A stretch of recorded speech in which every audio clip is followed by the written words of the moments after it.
The rain hammered against the pavement like 1,000 angry fists, each drop exploding on contact with the slick Seoul streets.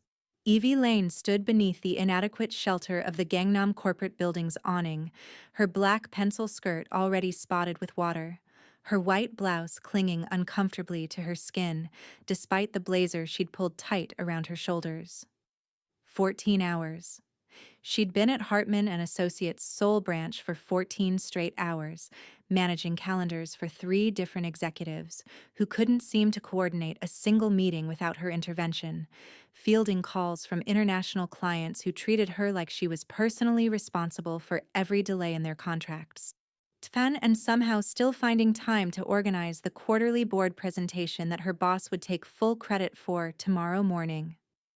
Her feet screamed in protest inside her sensible black pumps, the ones she'd bought on sale at Myeongdong because secretaries at mid-tier American law firms operating in Korea didn't make enough to afford the designer heels the partners' wives wore. Her natural hair, which she'd carefully twisted into a professional updo that morning, had begun to frizz at her temples from the humidity that seemed to seep through Seoul's concrete jungle like water through a sieve. She squinted at her phone, the screen rain-speckled and glowing with the familiar interface of her rideshare app. A black Mercedes S-Class. License plate ending in 7K9, arriving in 2 minutes. Perfect. All she wanted was to collapse into soft leather seats, close her burning eyes, and let someone else navigate through this biblical downpour while she pretended the rest of the world didn't exist. Tomorrow she'd have to be the perfect professional executive assistant again. Tonight, she just needed to survive the 30-minute ride to her tiny apartment in Itaewon. The sleek black sedan pulled up to the curb exactly where the app indicated, its tinted windows revealing nothing of the interior, its engine purring with the kind of expensive precision that suggested someone had paid more for this car than Evie made in 2 years. She didn't question it. Luxury rideshare was a thing now. Drivers with high-end vehicles trying to make extra money, executives with side hustles, people who'd invested in premium cars for premium fares. The app said it was her ride. That was enough. Evie yanked open the rear door and threw herself inside, gasping with relief as climate-controlled warmth enveloped her like an embrace. The interior smelled of leather and something else. Expensive cologne, maybe sandalwood and cedar. Definitely masculine and definitely not the vanilla air freshener that usually hung in her regular driver's cars. Thank God, she breathed, sinking into the seat with a groan that was probably unprofessional, but she was too exhausted to care. I thought I was going to drown out there. Itaewon, please. The apartment building near the Hamilton Hotel. The one with the convenience store on the first floor. She didn't wait for confirmation, already reaching into her bag for her phone, her eyes half closed against the soft interior lighting. The partition between the front and back seats was up, tinted glass that gave her privacy, which she appreciated. Some drivers like to chat, and tonight she had exactly zero energy for small talk about weather or traffic or how difficult it must be being an American woman working in Korea. Her fingers found her earbuds, but before she could get them untangled from the mess at the bottom of her designer knockoff purse, exhaustion hit her like a physical wave. The warmth, the comfortable seat, the gentle hum of the engine, the rhythmic percussion of rain against the roof. It all conspired against her remaining consciousness. Evie's head fell back against the headrest. Her phone slipped from her fingers, and before she could form another coherent thought, before she could even wonder why the car hadn't started moving yet, she was asleep. What happens when an overworked American secretary accidentally gets into the wrong car in Seoul and falls asleep on the shoulder of Korea's most dangerous crime boss? Can an innocent mistake become the beginning of something that will change both their lives forever? If you're ready for a story about fate, impossible connections, and 2 people from completely different worlds who collide in ways that will leave you breathless, hit that subscribe button right now. Like this video and let's prove that the best love stories are the ones we never see coming. Now, let's continue. Oh Sung-min had not survived 15 years in Seoul's underworld by being careless.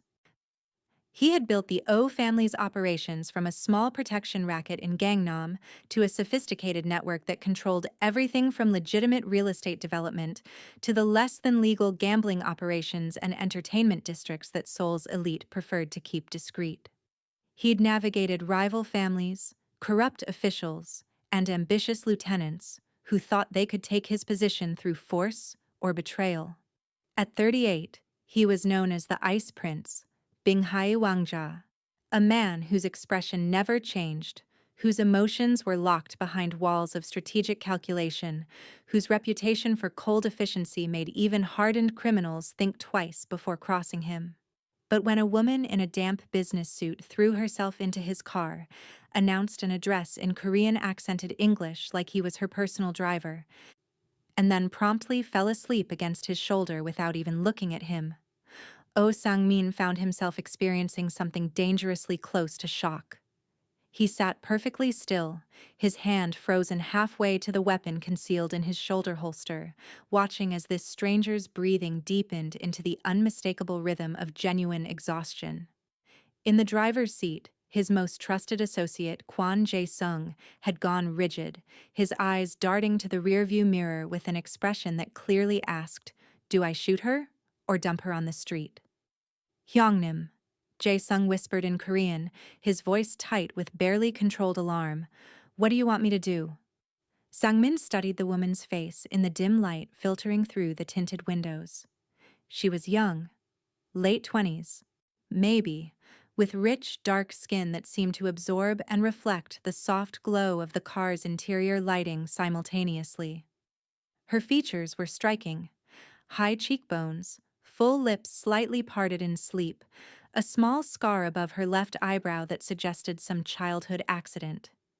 She wore a corporate uniform that he recognized immediately, the kind of outfit that screamed, "professional woman trying to be taken seriously in a world that constantly underestimates her." Her blazer was well made but not expensive. Her blouse was wrinkled from a long day. There was a coffee stain on her cuff that she'd tried unsuccessfully to hide. A name badge hung from a lanyard around her neck, twisted so he could just make out the words, "Evie Lane, Executive Assistant, Hartman and Associates." An American, working in Seoul. Clearly exhausted beyond the point of basic survival instincts. Not a threat then. Just a tired secretary who'd made a very unfortunate mistake. She smelled like coffee and photocopier toner and rain. There was tension in her shoulders even in sleep, the kind of stress that came from carrying other people's burdens for too long without rest. He noticed her nails. Short, practical, with chipped polish that suggested she'd painted them days ago and hadn't had time to fix them. "Drive," Sang-min said quietly, his eyes never leaving her face. "Hyungnim?" Jae-sung's confusion was evident. "Where?" "Around. Slowly." He needed time to think, to process this absurd situation that had derailed what should have been a simple pickup. He'd been waiting for Han Soo-jin, an informant who was supposed to deliver intelligence about the Chinese syndicate's movements in Yongsan. That meeting was now 17 minutes overdue, and Sang-min had been contemplating the various ways he might express his displeasure when this woman had appeared like some kind of corporate ghost. The car pulled smoothly away from the curb, Jae-sung's driving as careful as if he were transporting explosives. Which, in a way, he was. This woman was a bomb waiting to go off, a civilian who'd stumbled into a situation that could get her killed simply for being in the wrong place at the wrong time. Sang-min watched as she shifted slightly, her head tilting toward his shoulder with unconscious trust that made something strange tighten in his chest. She murmured something in her sleep, something that sounded like, "Need the Johnson file by morning," and her hand clutched at the bag in her lap like someone might try to steal it even in her dreams. He recognized that kind of exhaustion, had seen it in the faces of people who worked themselves to death because they had no other choice, because survival in Seoul required sacrifice, because the world demanded more than they had to give, but they gave it anyway. This American woman with her wrinkled suit and her coffee-stained sleeves, and her bone-deep weariness. She was fighting her own kind of war. Not his war of territories and loyalty and blood, but the quieter war of deadlines and demanding bosses and trying to prove she belonged in a country that probably looked at her as a perpetual outsider. When was the last time someone had looked at him, or in this case, not looked at him, and seen anything other than a threat or an opportunity?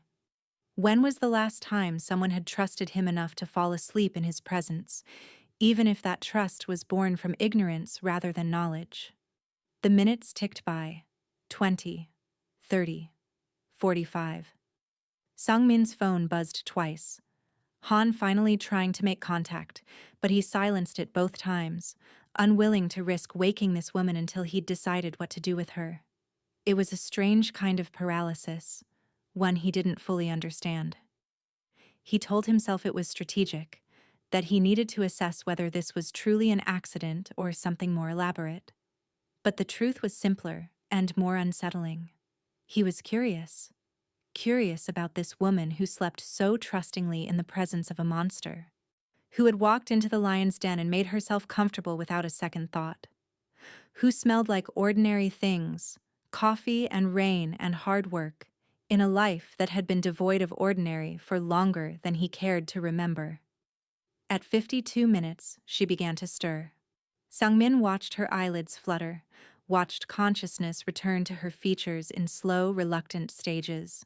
She yawned, stretched slightly, and then froze as her brain finally caught up with her surroundings. Her eyes went wide, beautiful eyes, he noticed, dark brown with flecks of amber, and he saw the exact moment she realized that the shoulder she'd been sleeping on did not belong to anyone she knew. "Oh my God," Evie breathed, jerking upright so fast she nearly gave herself whiplash. Her heart was suddenly pounding against her ribs like it was trying to escape, and her hand flew to her chest as if she could physically hold it in place. The man beside her was watching her with an expression she couldn't read. Dark eyes that seemed to absorb the light rather than reflect it. A face that could have been carved from stone for all the emotion it showed. He was beautiful in a dangerous way. Sharp jaw, high cheekbones, lips set in a line that suggested he rarely smiled. His dark hair was styled back, and he wore a suit that probably cost more than 3 months of her rent. He was the kind of beautiful that made you want to look closer even as every instinct screamed at you to run. "I am so sorry," she whispered, her American accent thick with mortification. "I thought this was my ride. I was so tired. I didn't even look. I just—" She stopped, her words dying in her throat as she took in her surroundings more carefully. This was not a rideshare vehicle. The interior was too luxurious, too deliberately designed for someone who valued privacy and power above all else, and the man beside her was wearing a watch that she recognized from the magazines her boss's wife read. A Patek Philippe that cost more than Evie made in a year. "This isn't my ride, is it?" Her voice came out smaller than she intended. "No," Sungmin said, and his voice was like velvet over steel, smooth and soft with something harder underneath. His English was perfect, barely accented. "It is not." Evie's hand moved instinctively toward the door handle, but the man made no move to stop her. He simply sat there, watching her with those unreadable eyes, waiting to see what she would do. The car was still moving. She realized with a spike of panic, still gliding through streets she didn't immediately recognize in the rain-blurred darkness. How long had she been asleep? Where had they taken her? Panic began to claw at the edges of her consciousness, but she forced it down with the same iron will that had gotten her through college while working 2 jobs, that had convinced her to take this position in Seoul, despite not speaking Korean fluently, that had kept her going through every microaggression and challenge and moment of doubt. Panic wouldn't help her now. She needed to think, needed to assess the situation like she would assess a crisis at work, identify the problem, evaluate the options, find a solution. "Who are you?" she asked, and she was proud of how steady her voice came out, even if her hands were shaking. And where are we going? Sungmin tilted his head slightly, studying her like she was a puzzle he couldn't quite solve. There was something almost intrigued in his expression. "Those are excellent questions," he said. "I've been asking myself similar ones for the past 52 minutes. He paused, letting the weight of that number sink in. "You have been asleep for quite some time. I was beginning to think you might never wake up." 52? Evie's voice cracked, and she had to swallow hard before she could continue. "You let me sleep in your car for almost an hour? Why didn't you wake me up? Why didn't you—" She stopped again, another realization hitting her like a freight train. Her eyes darted to his face, then to the driver in the front seat who she could just barely see through the partition, then back to the man beside her. "Oh God, you're not going to kill me, are you? Because I really don't know anything. I'm just a secretary. I work at an American law firm. I thought this was my ride home. I swear I didn't see anything. I don't know anything. I just want to go home and sleep in my own bed and forget this ever happened." The corner of Sungmin's mouth twitched. Not quite a smile, but something close to it. Something that made him look almost human. "If I wanted to kill you," he said calmly, "you would already be dead. The fact that you are still breathing should tell you something about my intentions." It should have been terrifying. It was terrifying. But somehow, the matter-of-fact way he said it made Evie's panic recede slightly. A man who wanted to hurt her wouldn't be so honest about it, would he? He reached into his jacket and Evie flinched, but all he produced was a phone. He glanced at the screen, then at her. "Your address was Itaewon, near the Hamilton Hotel." "Yes."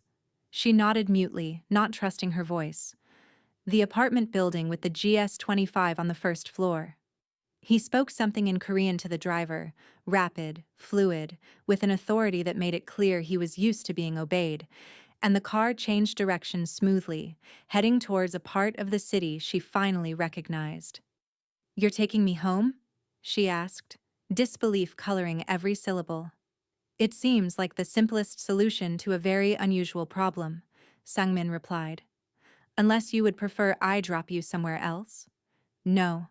No, home is good. Home is great." Evie pressed herself against the door, trying to put as much distance between herself and this strange, terrifying, inexplicably courteous man as the confined space would allow.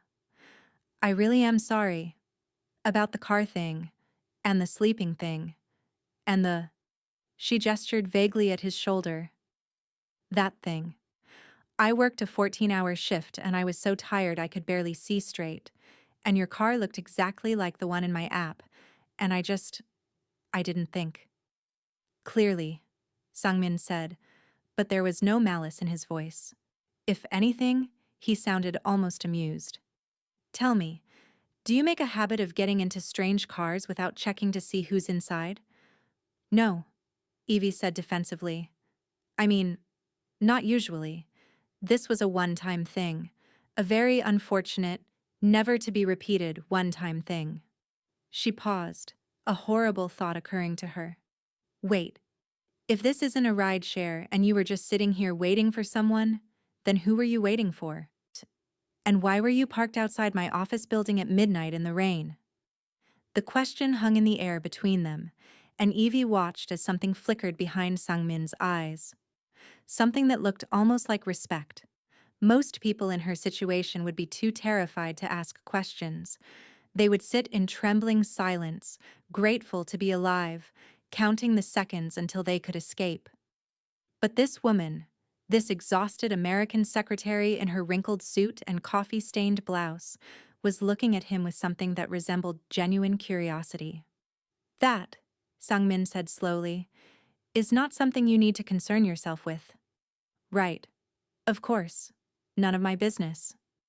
Evie nodded quickly, recognizing the warning in his tone. "I'm just going to sit here quietly and wait until we get to my apartment. And then I'm going to get out of this car and never speak of this again. Sound good?" "Great. Perfect. That's the plan." But even as she said it, she couldn't help stealing glances at the man beside her. There was something about him that didn't quite fit the image she was trying to construct in her mind. The image of a dangerous criminal who had inexplicably decided to spare her life. He was too calm, too controlled, too almost gentle in the way he spoke to her. And he had let her sleep on his shoulder for 52 minutes without waking her, which was either the most threatening thing she'd ever heard or the strangest act of kindness she'd ever experienced. She couldn't decide which, and the uncertainty was making her head spin. The car pulled to a stop outside her apartment building, and Evie nearly sobbed with relief. Home. Safety. A door she could lock between herself and whatever madness she had stumbled into tonight. She fumbled with the door handle, her hands shaking despite her best efforts to control them, and practically fell out onto the wet sidewalk. "Thank you," she said, then immediately felt ridiculous. "Thank you for not killing me? Thank you for giving me a ride home after I accidentally invaded your personal space? What was the appropriate etiquette for this situation?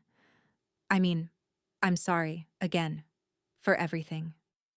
Sangmin leaned forward slightly, and the streetlight caught his face for the first time, illuminating features that were even more striking than she had realized in the car's dim interior. High cheekbones, a strong jaw, lips that seemed permanently set in a line that was neither smile nor frown, and those eyes, dark and deep and filled with secrets she couldn't begin to fathom. "Be more careful," he said quietly, and there was something in his voice that sounded almost like concern. "Seoul can be dangerous for foreigners who aren't paying attention.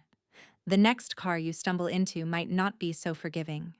The door closed and the Mercedes pulled away, disappearing into the rain-soaked Seoul night like it had never been there at all. Evie stood on the sidewalk for a long moment, her suit plastered to her skin, her heart still racing, trying to convince herself that the last hour had actually happened. Then she turned and walked into her building, already composing the text she would send to her best friend back in Atlanta. "You will never believe what just happened to me," but even as she typed the words, she knew she wouldn't send them. Some stories were too strange to share, too dangerous to speak aloud, and something told her that the man in the black Mercedes was the kind of secret that was better kept to herself. If you're already hooked on Evie and Sangmin's story, if you need to know what happens next, do me a favor. Hit that subscribe button and smash that like. Share this with someone who loves stories about fate and dangerous men and women brave enough to face the unknown. Now let's see what happens when their paths cross again. 4 days passed, and Evie almost managed to convince herself that the whole thing had been some kind of exhaustion-induced hallucination. She went to work. She came home. She slept and ate, and existed in the comfortable routine she had built for herself in Seoul over the past 2 years. And the man in the car became a strange memory, fading at the edges like a dream she couldn't quite hold on to. She didn't tell anyone about him. Not her co-worker Jessica, who would have insisted she file a police report. Not her mother in Atlanta, who would have demanded she come home immediately. Not even her journal, which had heard every other secret she'd ever kept. It felt too private somehow, too strange and too intimate to put into words. On the 5th day, everything changed. She was walking out of the Hartman and Associates building after another brutal 14-hour shift, her eyes fixed on her phone as she double-checked the license plate of her actual rideshare this time, when a black Mercedes S-Class pulled up to the curb directly in front of her. Her heart stopped, then started again at twice its normal speed. And the window rolled down, and a familiar face appeared. Not the man from the back seat, but the driver, Jae-sung, though she didn't know his name yet. His expression was carefully neutral. "Miss Lane," he said in English, and the fact that he knew her name sent ice through her veins. "Mr. O would like to speak with you." "Mr. O?" Evie repeated, her voice flat. She took a step back, her hand tightening on her phone. "And who exactly is Mr. O?" "The man whose shoulder you slept on 4 nights ago," came a voice from inside the car, smooth and unmistakable. And despite everything, Despite the fear and the confusion and the very reasonable certainty that getting into this vehicle again would be the worst decision of her life, Evie felt something flutter in her chest that had nothing to do with terror. "I promise I won't bite," Sungmin added. Scared, and she could have sworn she heard amusement in his voice. Evie stood frozen on the Gangnam sidewalk, her rideshare app still glowing on her phone screen, showing a silver Hyundai Sonata that was definitely not the sleek black Mercedes idling in front of her with its engine purring like a contented predator. Every rational thought in her head screamed at her to walk away, to get into her actual ride and go home and pretend this wasn't happening, to maybe even call the police, though she had no idea what she would tell them. "There's this man in an expensive car who wants to talk to me, and 4 days ago I accidentally fell asleep on him, and I think he might be dangerous, but he hasn't actually threatened me?" Yeah, that would go over well. But her feet wouldn't move, and her eyes kept drifting back to the open window, to the shadowy figure she could just barely make out in the back seat. 4 days. He had waited 4 days, and then he had come back. Why? What could a man like him, clearly wealthy, clearly powerful, clearly someone who operated in a world she knew nothing about, possibly want with a secretary who had accidentally fallen asleep in his car? "I don't think that's a good idea," she said, proud of how steady her voice came out, even though her hands were trembling so badly she nearly dropped her phone. "I have a ride coming. A real ride, one that I actually ordered." "Cancel it," Sangmin said, and there was something in his tone that made it sound less like a command and more like an invitation. "I only need a few minutes of your time. Consider it an apology for frightening you the other night." "You didn't frighten me," Evie lied, and she could have sworn she heard a soft laugh from inside the car. "Then you're either very brave or very foolish. I haven't decided which yet." The door swung open, revealing the interior she remembered all too well. The leather seats, the subtle lighting, the scent of sandalwood and cedar. And him. Oh, Sangmin. Sitting like a king surveying his domain, dressed differently tonight in a dark turtleneck and slacks that somehow made him look more approachable and more dangerous at the same time. "Please," he said, and the words sounded strange coming from him, like he wasn't used to asking for things. "10 minutes, that's all I'm requesting." Against every instinct, against every lesson her mother had ever taught her about strange men and stranger situations, against every ounce of common sense she possessed, Evie found herself moving toward the car. She told herself it was curiosity, pure and simple. She told herself that if he had wanted to hurt her, he would have done it already. She told herself a lot of things in those few seconds, but the truth was simpler and more terrifying. She wanted to know. She wanted to understand who this man was and why he had come back for her. And that wanting was stronger than any fear she had ever felt. She slid into the back seat, and the door closed behind her with a soft click that sounded entirely too final. The car began to move immediately, pulling away from her office building and into the Seoul evening traffic. And Evie realized with a start that she had no idea where they were going. Again. She really needed to work on her self-preservation instincts. "You know my name," she said, she breaking the silence that had settled between them like fog. "You know where I work. I'm guessing you know a lot more than that, too."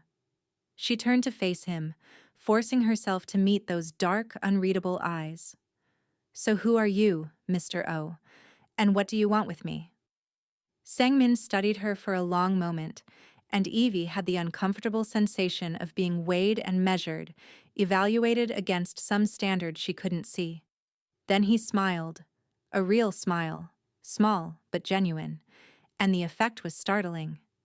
It transformed his face, softening the sharp edges and making him look almost human. Almost. "You're direct," he said, with what sounded like approval. "I appreciate that. Most people are too afraid to ask me questions." "Most people probably have better survival instincts than I do," Evie replied, and Sangmin's smile widened slightly. "Perhaps. Or perhaps they simply lack your courage." He leaned back against the seat, his posture relaxed in a way that seemed deliberate, like he was trying to put her at ease. To answer your question, my name is Oh Sang-min. I run several businesses in Seoul, some of which are more legitimate than others. And as for what I want with you, he paused, and something flickered in his eyes that she couldn't quite identify. I'm not entirely sure. You've been on my mind since that night, and I've learned to trust my instincts when they tell me someone is worth paying attention to. Worth paying attention to? Evie repeated, incredulity creeping into her voice. I fell asleep in your car. I probably drooled on your probably very expensive clothes. That's not exactly the foundation for a meaningful connection. You didn't drool, Sangmin said, and there was definite amusement in his voice now. I would have noticed. Oh, well, that's a relief. At least I maintained some dignity while accidentally kidnapping myself. She shook her head, a disbelieving laugh escaping her lips. This is insane. You know that, right? This whole situation is completely insane. Perhaps. Sangmin agreed easily. But I've found that the most interesting things in life often are. He reached into his pocket and produced a business card, holding it out to her between two fingers. The card was elegant, minimalist, just his name in both English and Korean, and a phone number. Nothing else. I have a proposition for you, Miss Lane. One that I think you might find beneficial. Evie took the card automatically, her mind racing through possibilities, none of them good. What kind of proposition? I need a secretary, Sangmin said simply. Someone with organizational skills who can manage complex schedules, handle sensitive information with discretion, and interact professionally with international contacts. Someone who speaks English fluently and understands Western business culture. He paused, watching her face carefully. I should be clear, I'm not asking you to do anything illegal. I run several legitimate enterprises: real estate development, import-export, entertainment venues. But there are aspects of my business that require discretion. Meetings that need to be arranged quietly, documents that need to be kept confidential, clients who prefer their dealings with me to remain private. Evie stared at him, her mind racing through the implications of what he was suggesting. This was clearly not a normal job offer. Men who ran entirely legitimate businesses didn't need to emphasize how legal everything was. They didn't talk about discretion like it was a job requirement. Why me? She asked finally. You could hire anyone. Someone who's actually Korean, who understands the culture better, who already knows your world. Why track down the random American woman who fell asleep in your car? Sangmin was quiet for a moment, and when he spoke, his voice was softer than she had heard it before. Because you weren't afraid of me, he said. Not really. Even when you woke up and realized where you were, that you were potentially in danger, you didn't panic. You asked questions. You tried to understand the situation instead of simply reacting to it. He met her eyes, and there was something almost vulnerable in his gaze. Do you know how rare that is? How few people can look at someone like me and see anything other than a threat or an opportunity? Maybe I'm just too tired to be properly scared, Evie said, but her voice lacked conviction. Maybe, Sangmin agreed. Or maybe you see things that other people miss. Either way, I think you could be valuable to me. And I always take care of the people who are valuable to me. The car had stopped, Evie realized, and she looked out the window to see her apartment building looming outside. They had driven in a circle, bringing her right back where she started.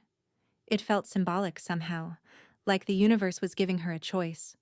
Step out of this car and return to her normal life, or stay and see where this strange path might lead. I need to think about it, she said, and Sangmin nodded as if he had expected nothing less. Take all the time you need. My number is on the card. Call me when you've made your decision. He reached past her to open the door, and for a moment, his face was close enough that she could see the individual threads of silver just beginning to appear in his dark hair, could smell the subtle cologne that clung to his skin. But Evie, he said, using her first name for the first time. Don't take too long. Opportunities like this don't come around often. She stepped out of the car on legs that felt like they belonged to someone else, clutching the business card so tightly that its edges dug into her palm. The Mercedes pulled away, and she watched its taillights disappear into Seoul's neon-lit night, her heart pounding with something that felt dangerously like anticipation. She should throw the card away. She should forget this ever happened and go back to her safe, predictable life. But even as she thought it, she knew she couldn't. Because Oh Sung-min had seen something in her that no one else had ever noticed, and she needed, to know what it was. 2 weeks later, Evie found herself standing outside a nondescript building in Gangnam's quieter business district, wondering for the 100th time if she had completely lost her mind. She had called the number on the card 6 days after their conversation, her voice steady even as her hands shook, and Sung-min had answered on the first ring, as if he had been waiting for her. The instructions he gave her were simple: an address, a time, a promise that everything would be explained when she arrived. And now here she was, about to walk into a situation she didn't understand, to work for a man she barely knew, all because something in his eyes had made her feel seen for the first time in years. The building was modern, professional, with a small brass placard beside the door that read, O Enterprises, in both Korean and English. Nothing threatening. Nothing that screamed, dangerous criminal organization. But then again, she supposed the really dangerous people didn't need to advertise. The door opened before she could knock, revealing Jae Sung's familiar face. He looked different in the daylight, less intimidating, though there was still a wariness in his eyes that suggested he hadn't quite decided what to make of her. "Miss Lane," he said in careful English, stepping aside to let her enter. "Mr. O is expecting you." The interior of the building was nothing like she had expected. Instead of the dark, intimidating spaces she had imagined, all shadows and secrets and men with guns, she found herself in what looked like a perfectly ordinary corporate office. There was a reception area with comfortable chairs and tasteful art on the walls, a hallway that led to several closed doors. Everything was clean, modern, professional.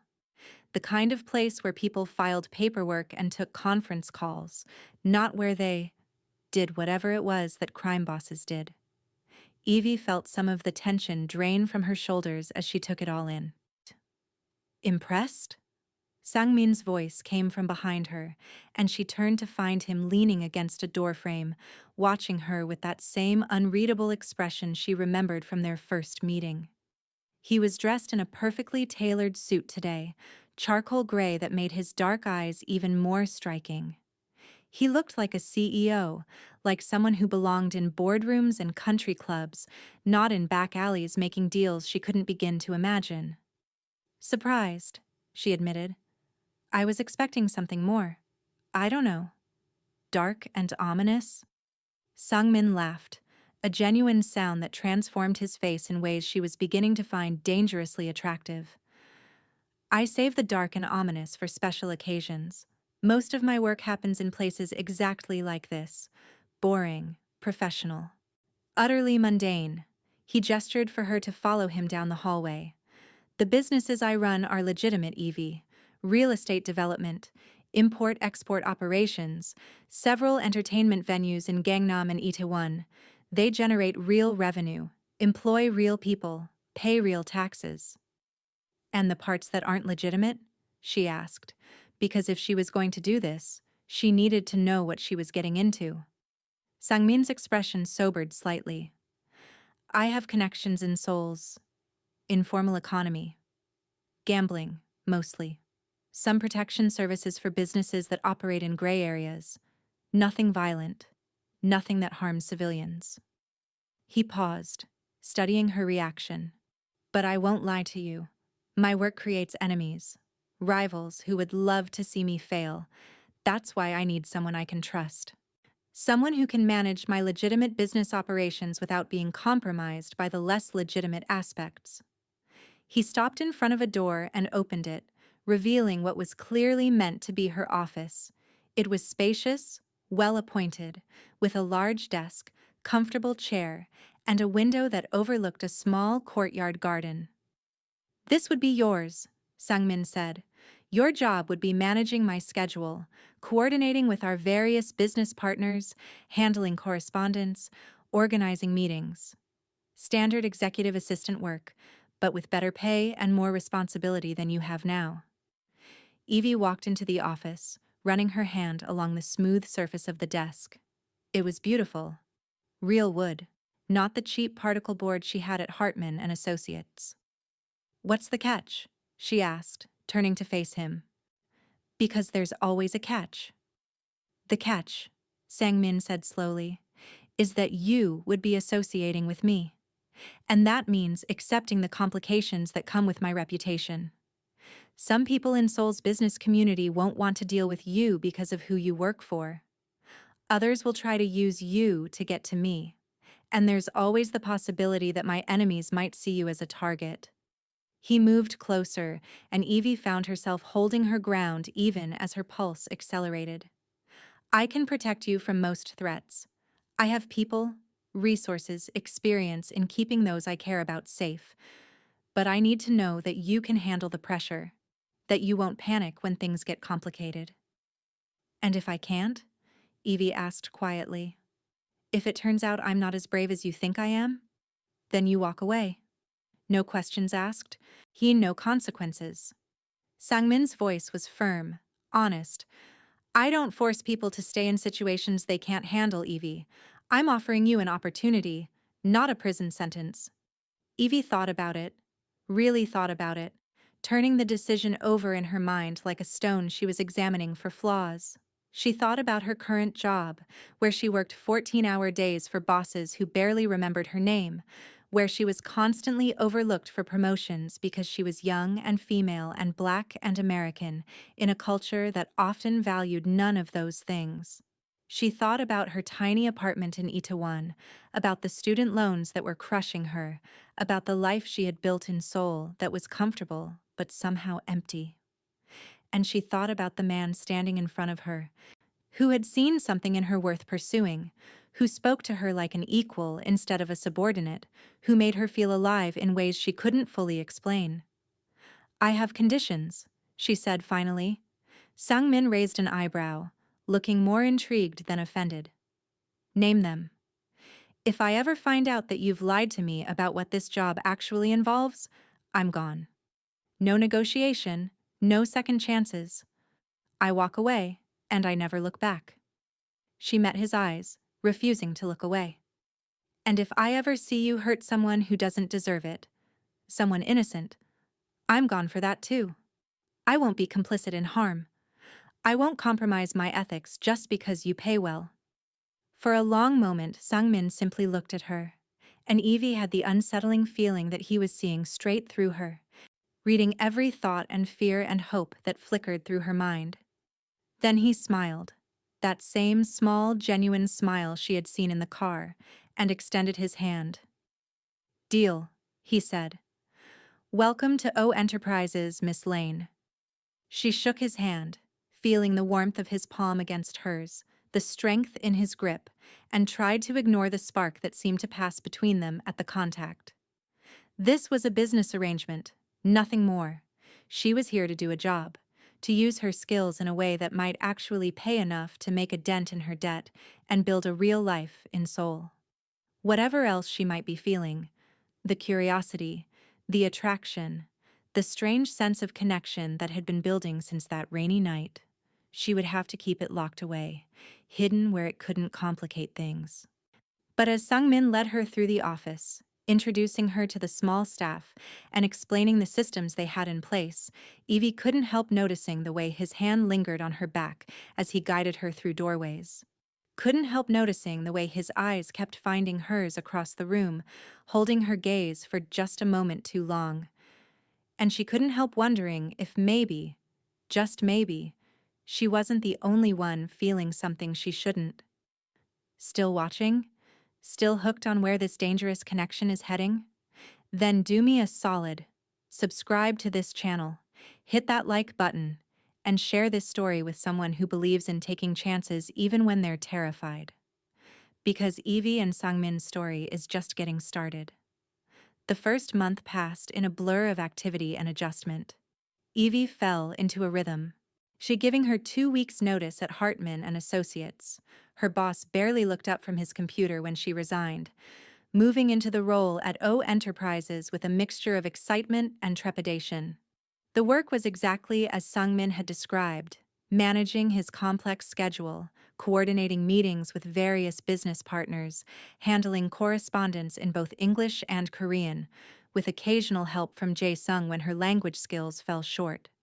The clients who came through the office were diverse: real estate developers, import company executives, restaurant owners, entertainment venue managers.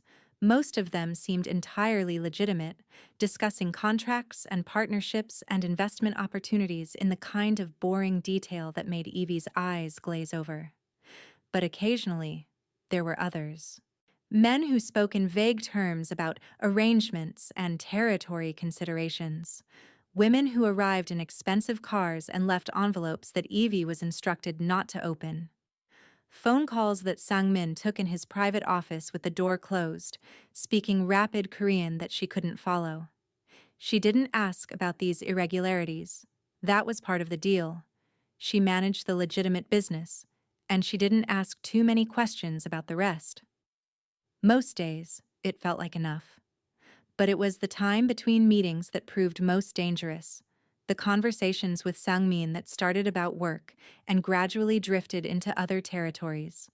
Childhood memories and favorite foods, and the dreams they had abandoned along the way. The lunches they shared in his office. So Korean takeout spread across his desk while they debated everything from politics to K-dramas, to whether Seoul or Atlanta made better fried chicken. Evie argued for Atlanta. Sang-min remained diplomatically neutral.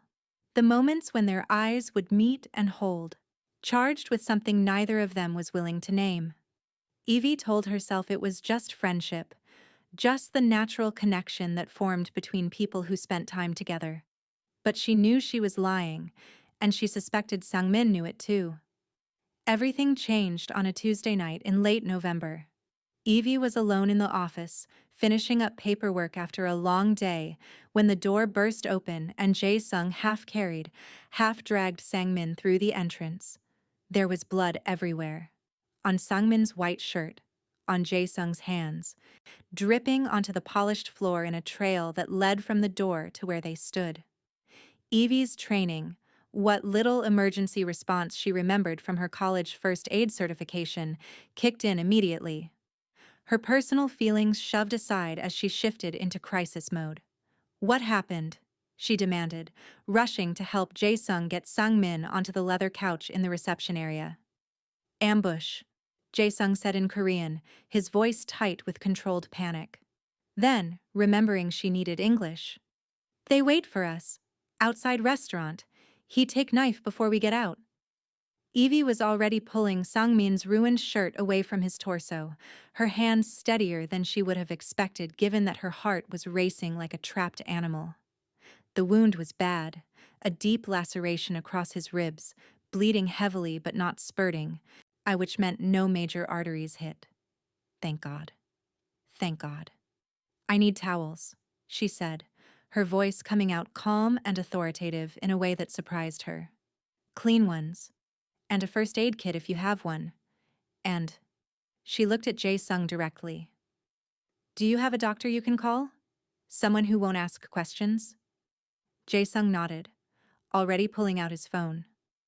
"I need to call an ambulance," Evie said, reaching for her own phone even as she pressed one of the decorative pillows against Sang-min's wound to staunch the bleeding. "This needs proper medical attention. I can't..." "No hospitals," Sang-min said, his voice strained but clear.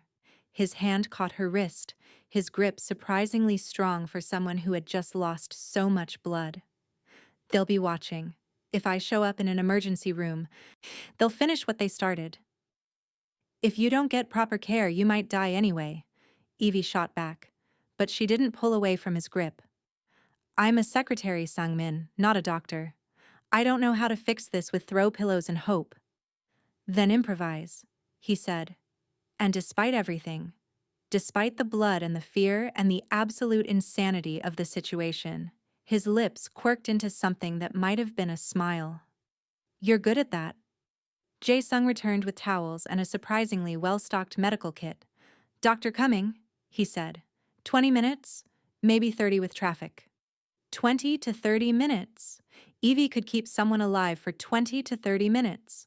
Probably. Hopefully.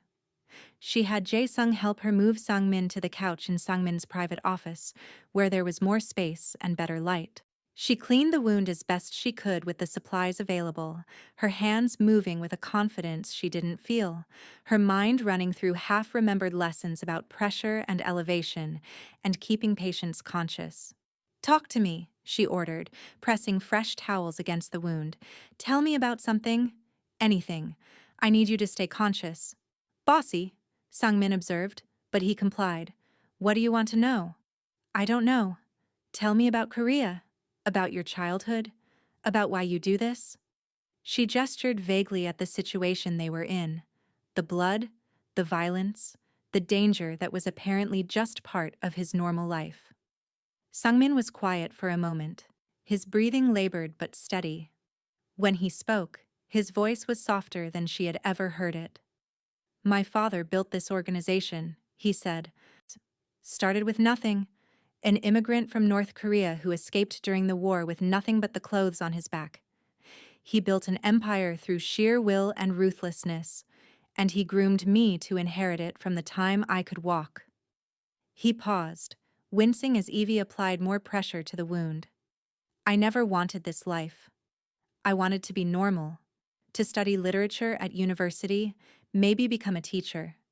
But my father died when I was 22, and suddenly I was responsible for hundreds of people who depended on our family for their livelihoods. I couldn't walk away, so I learned to be what they needed me to be. The Ice Prince, Evie said quietly, remembering the nickname she'd heard some of the clients use. The Ice Prince, Sang-min confirmed with a bitter smile. Cold, calculating, efficient. Everything my father trained me to be. He met her eyes, and she saw something raw and vulnerable there. Until you stumbled into my car and reminded me that I used to be human. The words hit her like a physical force, stealing her breath.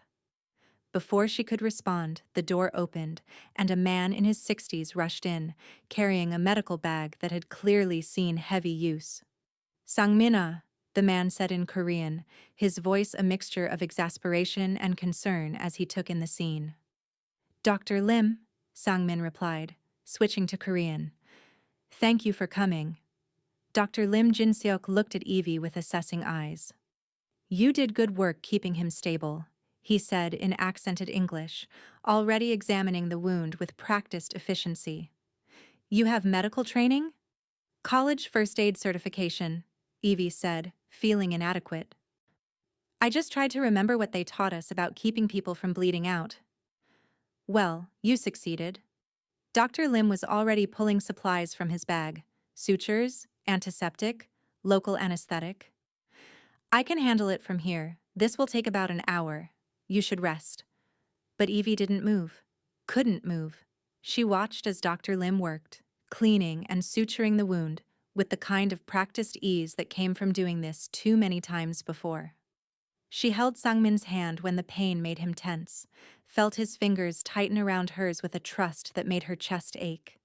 When it was finally over, the wound cleaned and closed, Sangmin resting under the influence of painkillers Dr. Lim had administered, the doctor pulled Evie aside. He cares about you, Dr. Lim said quietly in English. I've known Sangmin since he was a boy, and I've never seen him look at anyone the way he looks at you. Evie felt heat rise to her cheeks. It's not like that. I just work for him. Is that what you tell yourself? Dr. Lim's expression was knowing, almost sympathetic. I worked with his father too. Watched this family for 30 years. Men like Sang-min, they don't let people get close. They can't afford to. The fact that you're here, that he let you see him vulnerable like this, that means something. He packed his medical supplies back into his bag. Be careful, he said. Loving a man like him is dangerous, not just because of his enemies, but because once you give him your heart, you can never fully get it back. Then he was gone, leaving Evie alone with her thoughts, and the man sleeping restlessly on the couch. She stayed. All night she stayed watching Sangmin sleep, Yig occasionally checking his bandages, making sure his breathing stayed steady and strong. She told herself it was just concern for her employer. Just making sure he was okay because she needed this job. But as dawnlight began to filter through the office windows, as Sangmin's eyes opened and found hers immediately, as he smiled, soft and genuine and utterly unguarded, Evie finally admitted the truth to herself.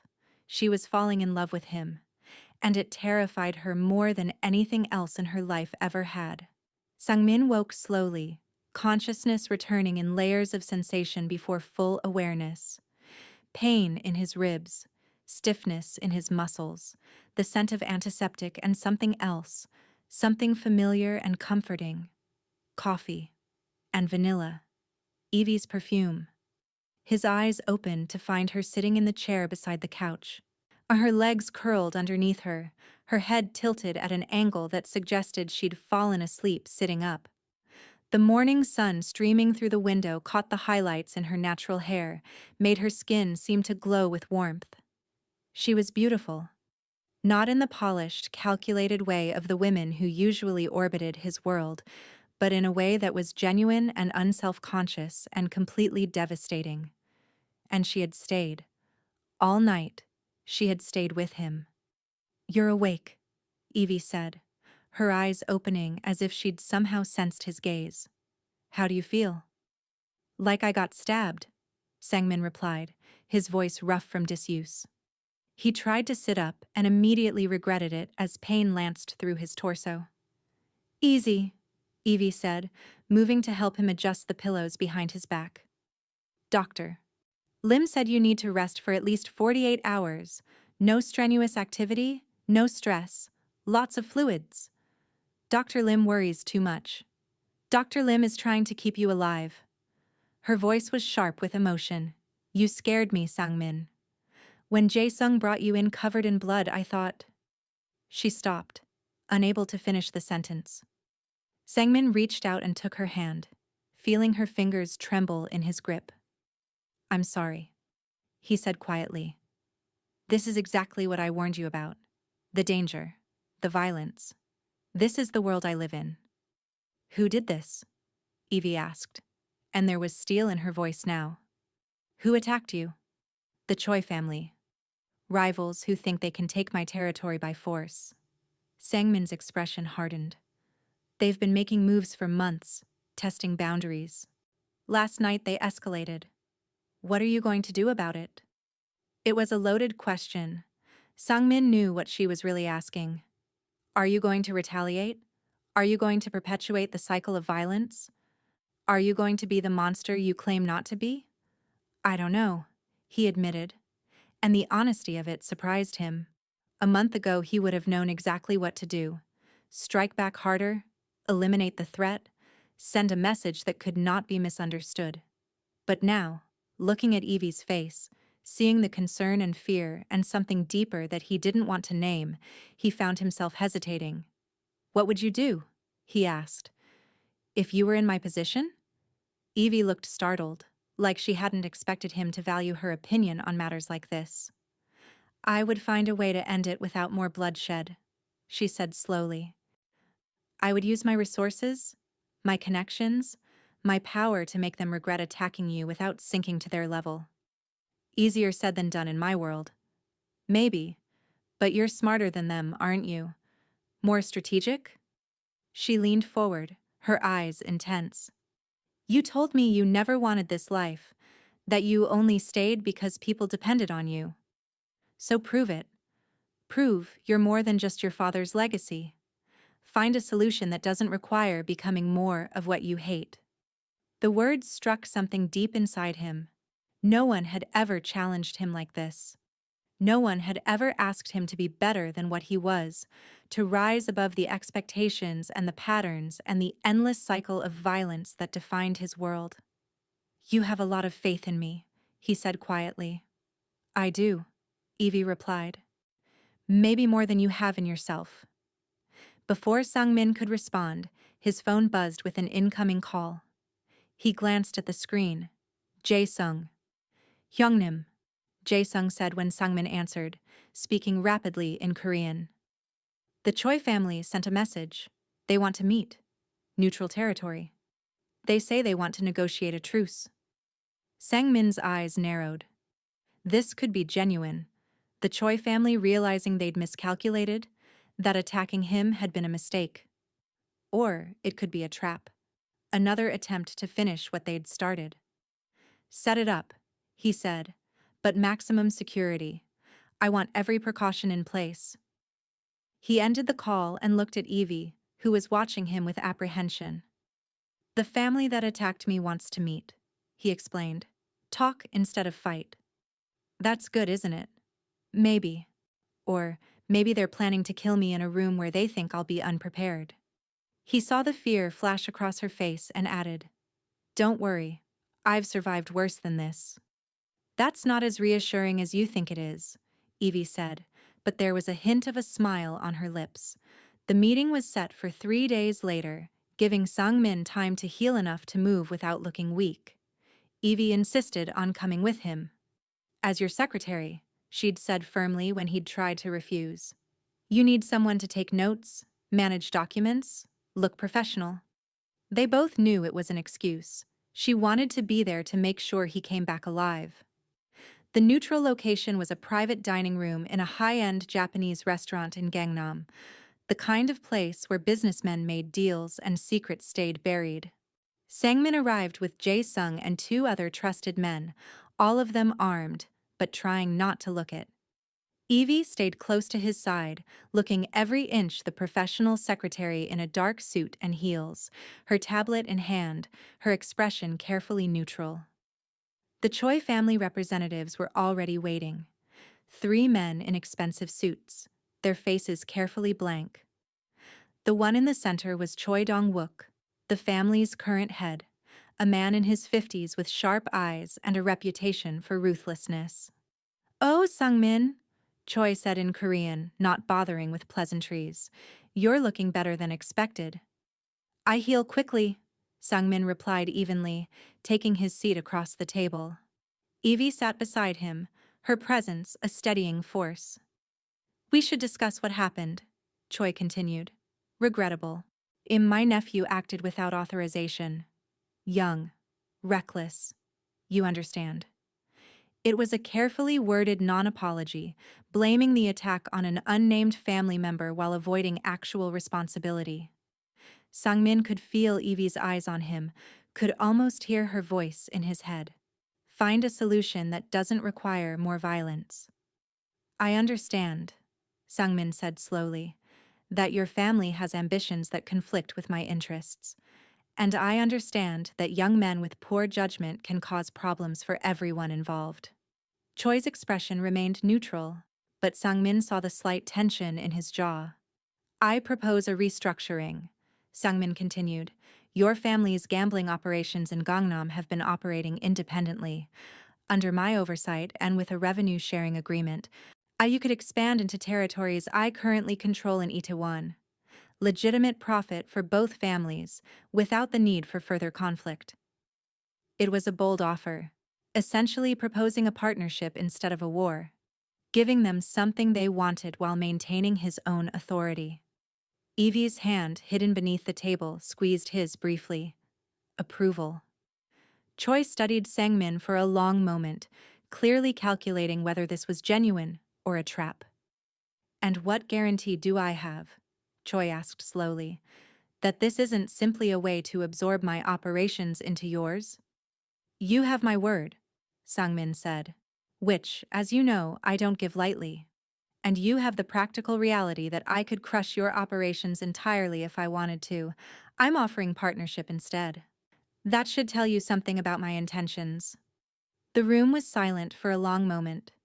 Then Choi smiled, a small, calculated expression that didn't reach his eyes. "You've changed, Oh Sangmin," he said. "The Ice Prince I knew 6 months ago would have responded to that attack with overwhelming force, burned my businesses to the ground and salted the earth." "Perhaps I'm evolving," Sangmin replied. Choi's eyes slid to Evie, taking her in properly for the first time. "Or perhaps you've found motivation to choose diplomacy over destruction." He stood, extending his hand. "We have a deal. I'll have my lawyers draw up the contracts.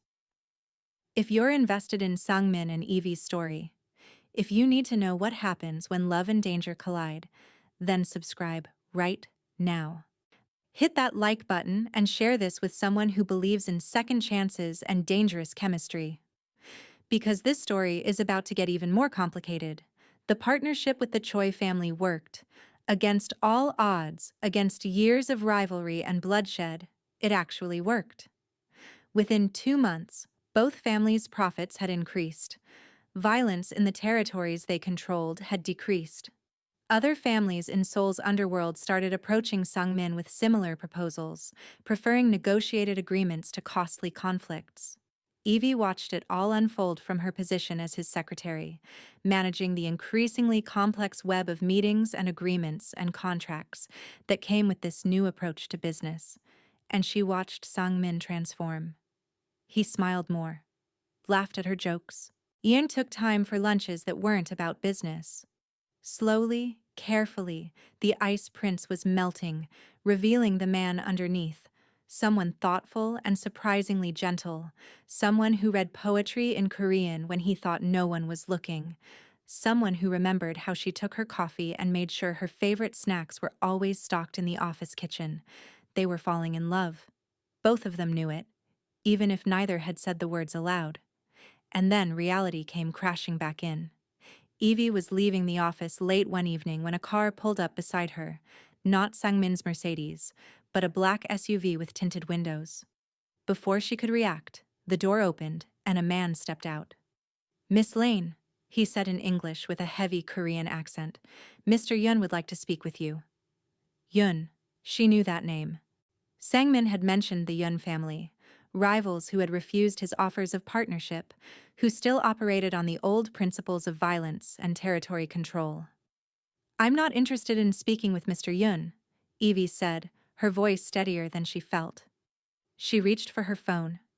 "It wasn't a request," the man said, and suddenly there was a gun in his hand, held low but unmistakably pointed at her. Evie's blood went cold. "Sangmin will—" "Oh, Sangmin has become weak," the man interrupted, "making deals with his enemies, showing mercy. The Yun family believes it's time for new leadership in Seoul's organization, and you, Miss Lane, are going to help us achieve that." Before she could scream, before she could run, someone grabbed her from behind, and a cloth pressed over her mouth and nose. Chemical smell, world tilting. The last thing she saw before darkness claimed her was her phone falling to the pavement, Sangmin's name glowing on the screen from a text he'd sent. "Dinner tonight? I want to talk to you about something important." Sangmin received the photos 2 hours later. Evie, tied to a chair in what looked like a warehouse. Her face showing fear but also defiance. Her chin raised, her eyes clear, refusing to give her captors the satisfaction of seeing her break. The message came with coordinates and a simple demand. "Come alone, or she dies." Jae-sung tried to argue, tried to convince Sangmin that it was a trap, that going alone was suicide. But Sangmin wasn't listening. Couldn't listen. Because the woman he loved, and he could finally admit it now, when it might be too late, was in danger because of him.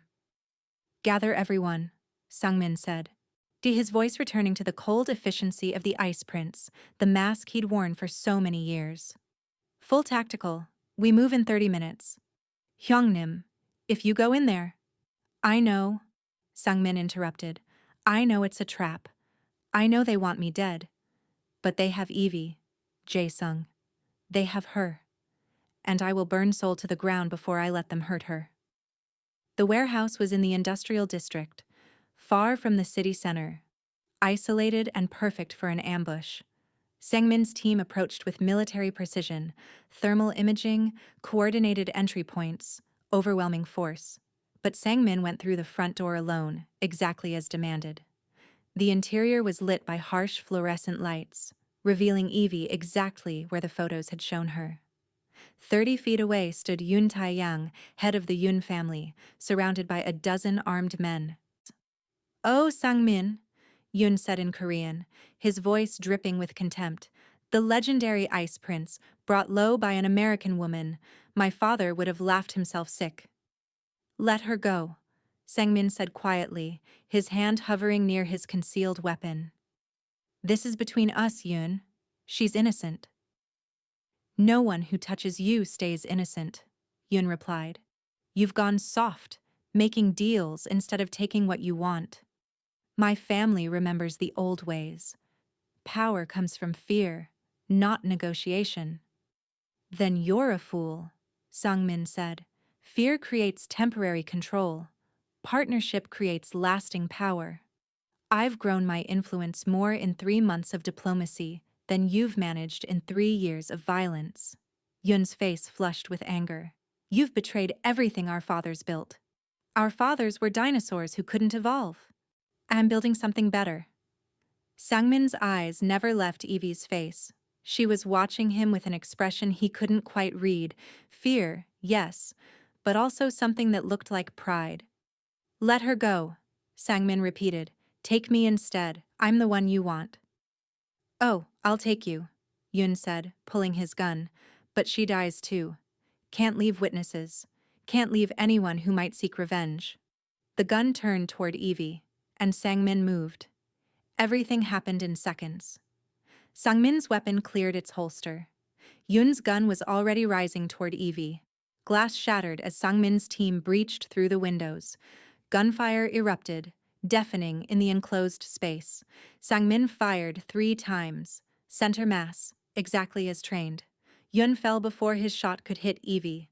Then Sangmin was running, cutting through Evie's bonds with the knife he always carried, pulling her behind cover as his team engaged with Yun's men. The firefight lasted less than 3 minutes. When silence finally fell, 12 of Yun's men were dead or incapacitated. 3 of Sangmin's team had minor injuries. Yun Taiyang was dead, his ambitions ended by 3 bullets from the man he'd thought had gone soft. Sangmin held Evie in the aftermath, his arms wrapped around her as she shook with reaction. "You're safe," he murmured in her ear, in Korean and then in English. "You're safe. I have you." "You came," Evie said, her voice muffled against his chest. "You came for me." "Always," Sangmin replied. "Always, Evie. I would tear this city apart for you." It should have been romantic. It should have been the moment where they admitted everything to each other. But Evie pulled back, and Sangmin saw tears streaming down her face. "You killed them," she whispered. "All of them. You just—" She looked around at the bodies, at the blood, at the violence he'd unleashed to save her. "I had no choice," Sangmin said, but he could feel her pulling away, could see the horror in her eyes as she truly understood what loving him meant. "There's always a choice," Evie said, "and you chose this." She wasn't wrong. He had chosen violence, had reverted to the methods of the Ice Prince because it was efficient, because it was certain, because when Evie's life was on the line, he couldn't risk anything less than overwhelming force. "I chose you," Sangmin said quietly. "I chose to make sure you survived. Everything else was just consequence." Evie looked at him for a long moment, this man she'd fallen in love with. This man who had just killed a dozen people to protect her. This man whose world she understood even less than she'd thought. "Take me home," she said finally. "Just take me home." The drive back to Seoul was silent. Evie sat as far from Sangmin as the car's interior would allow, her arms wrapped around herself, her eyes distant. When they reached her apartment, she paused before getting out. "I need time," she said, not looking at him, "to process what I saw, what you did, what this all means." "How much time?" Sangmin asked. though part of him feared the answer. I don't know. Evie's voice broke. I care about you, Sang-min. Maybe even love you, but I don't know if I can live in your world. And if I can accept the violence as just part of who you are. She got out of the car and walked into her building without looking back. Sang-min sat in the darkness of the Mercedes, watching her apartment windows light up, and felt something crack in his chest. He had saved her life, but in doing so, he might have lost her heart. And for the first time in his adult life, Oh Sang-min, the Ice Prince, the man who never showed weakness, felt tears slide down his cheeks. The story continues, but we need to know you're still with us. Hit that subscribe button if you're invested in whether Evie and Sang-min can find their way back to each other. Like this video if you believe love can survive even the darkest truths. Share it if you think some connections are worth fighting for, no matter how complicated they get. Now let's see what happens next. 3 days passed in painful silence. Evie went to work at O Enterprises. She still needed the job, still had responsibilities, but she avoided Sungmin's office, communicating through emails and Jaesung when necessary. Sungmin let her have space, though it killed him. He buried himself in work, in dealing with the fallout from Yoon's death, in consolidating power and making sure no other families got ideas about attacking him during this vulnerable time. But late at night, alone in his penthouse apartment overlooking Seoul's glittering skyline, he allowed himself to feel the loss. On the 4th day, Dr. Lim appeared at his office unannounced. You look terrible, the old doctor observed, studying Sang-min with a physician's practiced eye. When was the last time you slept? I don't need sleep. I need... Sang-min stopped, unable to finish. Her, Dr. Lim completed. You need Miss Lane. Sang-min said nothing, which was answer enough. Dr. Lim settled into the chair across from Sang-min's desk, the same chair where Evie used to sit during their lunch conversations. You remind me of myself 30 years ago, the doctor said quietly. Young, powerful, in love with a woman who came from a completely different world, a woman who saw what I did, the violence, the moral compromises, and had to decide if she could accept it. Sang-min looked up sharply. You never mentioned being married. I was. For 28 years. Dr. Lim's expression softened with memory. An American nurse who came to Seoul for missionary work. She stumbled into my world the same way Miss Lane stumbled into yours. And like you, I had to make a choice. What choice? Whether to keep her in my world or let her go. Whether to continue being what I had always been or try to become something better. Dr. Lim leaned forward. I chose better, Sang-min. Not for her, though I loved her more than anything. I chose better for myself, because she made me see that the life I was living was a prison I had built with my own hands. What did you do? I walked away.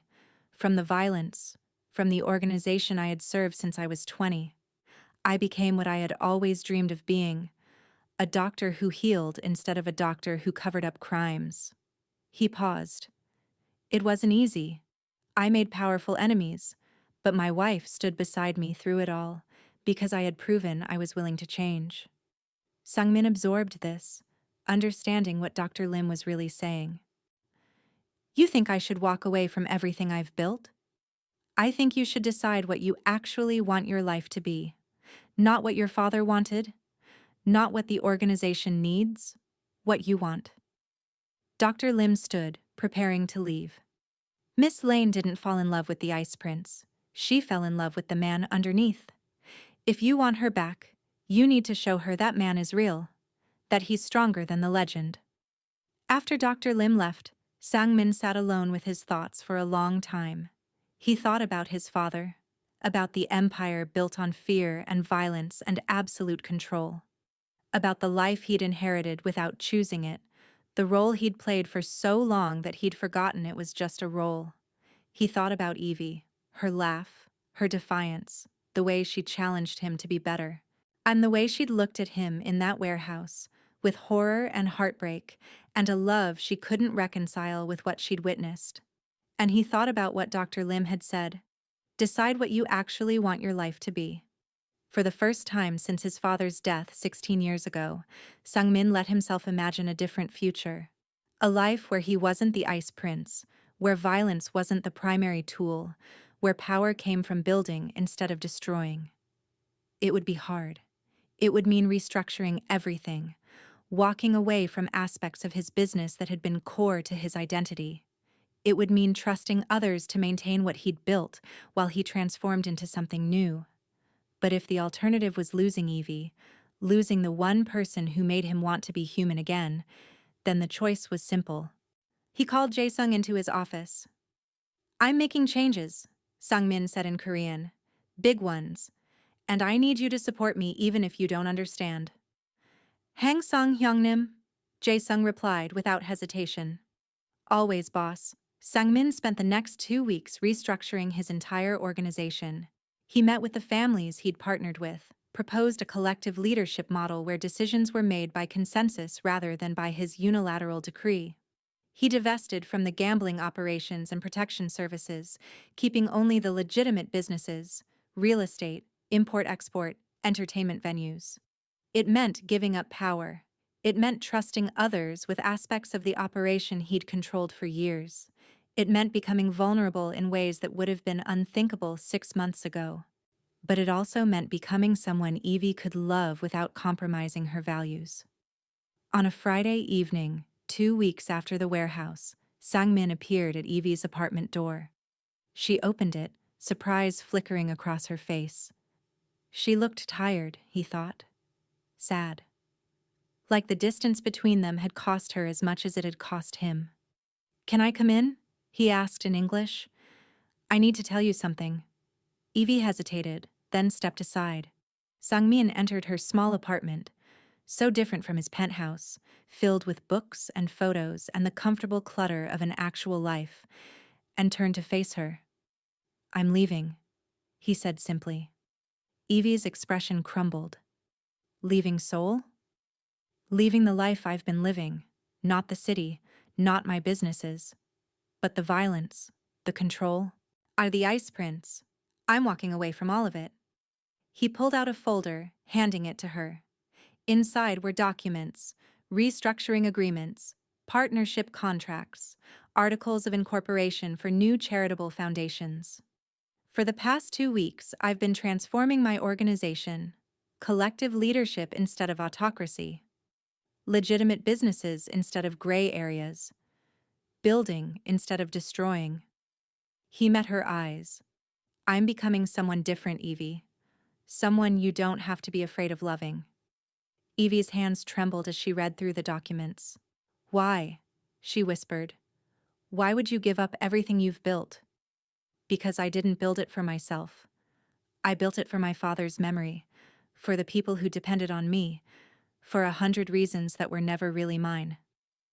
Sungmin moved closer, but didn't touch her. "But you, choosing you, becoming someone worthy of you, that's the first thing I've done for myself in 16 years. Tears spilled down Evie's cheeks. "I can't ask you to change who you are." "You're not asking. I'm choosing." His voice was firm, certain. "You showed me that the Ice Prince was just armor I wore because I was afraid to be vulnerable. But you make me want to be brave enough to be human." "What if you regret it?" Evie asked. "What if you miss the power, the control?" "Then I deal with it. I regret it. I live with it." Sangmin finally reached out, cupping her face gently in his hands. "Because the alternative? Losing you, never knowing what we could be together, that regret would destroy me." Evie closed her eyes, leaning into his touch. When she opened them again, they were full of hope and fear and love all tangled together. "I'm scared," she admitted. "I'm terrified of what loving you means, but I'm more terrified of walking away and spending my life wondering what we could have been." "Then don't walk away," Sangmin said softly. "Stay. Build this new life with me. Show me how to be the man you saw in me before I even knew he existed." Evie kissed him, desperate and tender and full of promise. Sungmin pulled her close, feeling pieces of himself that had been frozen for years finally beginning to thaw. When they broke apart, both breathing hard, Evie laughed, a watery, joyful sound. Dr. Lim was right, she said. About what? He told me, that first night after the stabbing, that loving you would be dangerous, that once I gave you my heart, I'd never fully get it back. She smiled through her tears. He was right. But I don't want it back. It's yours. Sangmin. For as long as you want it. Forever. Sangmin replied without hesitation. I want it forever. They stood together in her small apartment as Seoul's lights glittered through the windows, two people from impossible worlds who had chosen each other despite every reason not to. The transformation wouldn't be easy. Sangmin would struggle with giving up control, with trusting others, with the vulnerability that came with choosing love over power. Evie would struggle with accepting his past, with navigating the complexities of his world, with the fear that always lurked at the edges. But they would do it together. And somehow, that made everything possible. 3 months later, Evie stood beside Sangmin at the opening of the O Foundation, a charitable organization dedicated to providing education and opportunities to Seoul's underprivileged youth. The same warehouse where she'd been held captive had been transformed into a community center, violence erased and replaced with hope. As Sangmin gave his speech, half in Korean, half in English, talking about transformation and second chances and choosing to build instead of destroy, Evie felt his hand find hers. Their story was far from over. There would be challenges ahead, rivals who saw Sangmin's changes as weakness, cultural differences that sometimes seemed insurmountable, moments when the past threatened to pull them back. But for now, in this moment, with their hands intertwined and Seoul's future full of possibility, they had everything they needed. Each other, and the courage to become better than they were yesterday. If this story moved you, if you believe in transformation and second chances, if you think love can change even the most frozen hearts, then subscribe to this channel right now. Hit that like button and share this story with someone who needs to see that anyone can choose to be better. Thank you for being here, for believing, and for supporting stories that show the power of love to transform lives. Until next time, keep believing in the impossible.